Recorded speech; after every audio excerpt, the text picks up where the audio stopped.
UP नगर निकाय के दूसरे चरण में गुरुवार को कानपुर, बांदा, महोबा, हमीरपुर, चित्रकूट समेत 38 जिलों में हुआ मतदान, जिसमें सुबह से ही मतदान केंद्र पर जाकर अपने मत का प्रयोग करते नजर आए मतदाता। कुछ जगहों से मतदान केंद्र पर फर्जी वोट को लेकर विवाद की खबरें आई सामने। पुलिस ने तुरंत एक्शन लेते हुए शांतिपूर्ण ढंग से संपन्न कराया मतदान। अब 2 दिन बाद 13 मई को मतगणना के साथ ही सभी प्रत्याशियों के भविष्य का हो जाएगा फैसला। कानपुर में मतदान के पहले बीती रात एक बड़ी घटना आई सामने, जहां घाटमपुर में नगर पालिका पद की निर्दलीय प्रत्याशी के पति को स्कूटी सवार नकाबपोश बदमाशों ने मार दी गोली। बीती रात घर से खाना खाकर बाइक से कार्यालय जा रहा था नगर पालिका अध्यक्ष के निर्दलीय प्रत्याशी स्नेहलता यादव के पति गजराज सिंह यादव। तभी सामने से आए स्कूटी सवार बदमाशों ने उन पर चला दी गोली। उनके बाएं कंधे में जा लगी गोली, जिससे वे गंभीर रूप से हो गए घायल। पुलिस ने मामला दर्ज कर आरोपियों की तलाश की शुरू।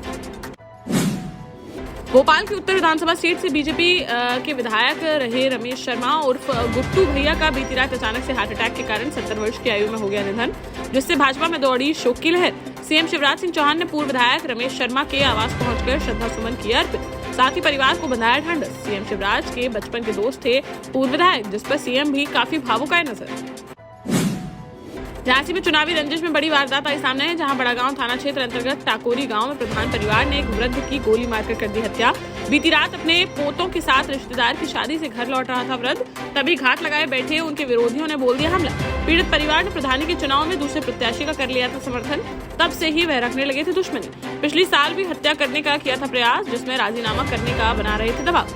पुलिस ने प्रधान पति समेत 9 लोगों के खिलाफ मामला दर्ज कर 3 महिलाओं को कर लिया गिरफ्तार।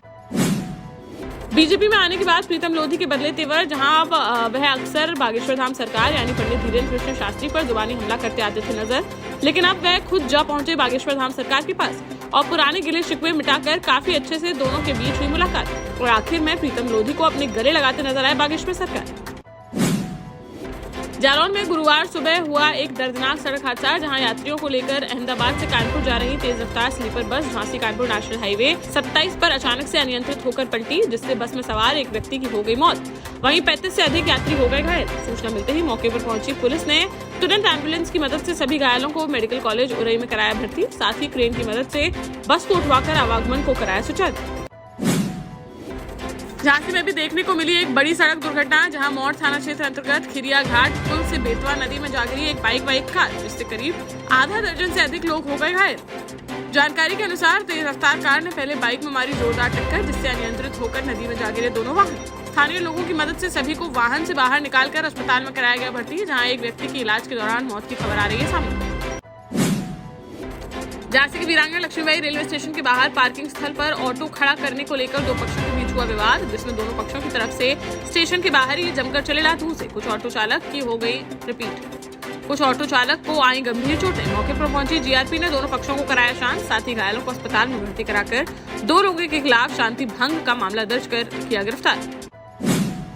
राजधानी भोपाल में सड़क पर दौड़ रही सिटी बस पर दबंगों द्वारा हमला करने का मामला आया सामने, जहां गुरुवार सुबह होशंगाबाद रोड पर मिसरौद सतलापुर के पास मिनी बस के ड्राइवर और कंडक्टर ने सिटी बस को रोककर उस पर किया पथराव, फिर लाठी डंडों से फोड़े बस के कांच, जिससे बस में सवार यात्रियों में मची अफरा तफरी। इस ड्राइवर की तहरीर पर मिसरौद थाना पुलिस ने मामला दर्ज कर आरोपियों पर कार्रवाई की शुरू।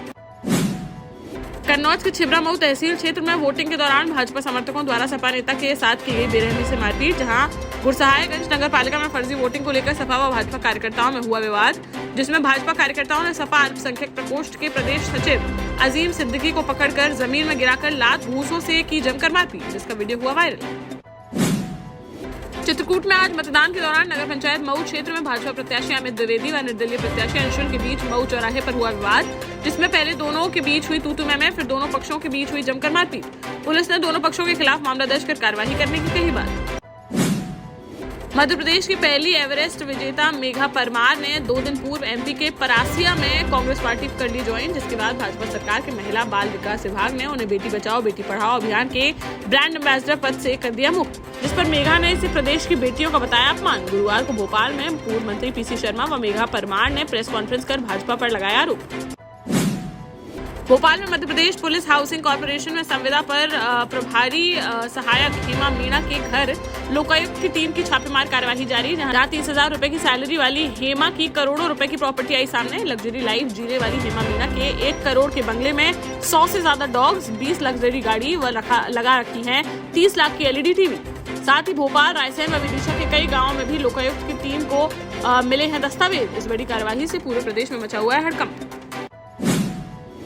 भोपाल में डॉक्टर सनोवर पटेल को शिवराज सरकार ने बनाया मध्य प्रदेश वक्फ बोर्ड का चेयरमैन। जहां एक निजी कार्यक्रम में शामिल होने के दौरान उन्होंने मीडिया से बातचीत में सीएम शिवराज सिंह चौहान व बीजेपी प्रदेश अध्यक्ष वी.डी. शर्मा का जताया आभार। साथ ही कहा कि वक्फ बोर्ड की वैधानिक संपत्ति की सुरक्षा करना वक्फ बोर्ड की रहेगी जिम्मेदारी। पार्टी ने आप पर भरोसा सबसे पहले प्राथमिकता आपकी क्या?